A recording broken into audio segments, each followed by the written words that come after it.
मोहतरम नाज़िम असातिज़ा और मेरे प्यारे साथियों, अस्सलाम वालेकुम व रहमतुल्लाहि व बरकातुहू। आज 26 जनवरी है, जो हमारा मुल्क हिंदुस्तान यौम जमहूरिया है। ये दिन हमारी तारीख में एक खास मुकाम रखता है।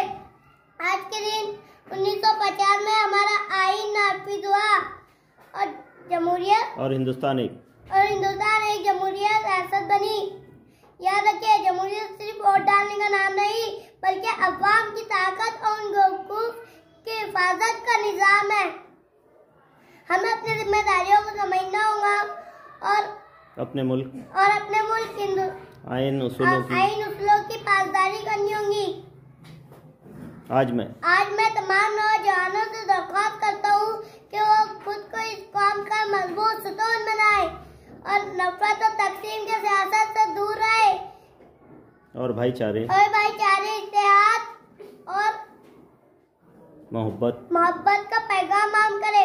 मैं अपनी तकरीर को इस शेर के साथ खत्म करना चाहता हूँ।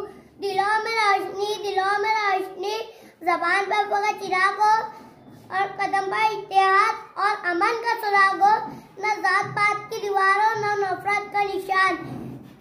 यही है हिंदुस्तान जमहूर का पैगाम। जय हिंद, जय भारत।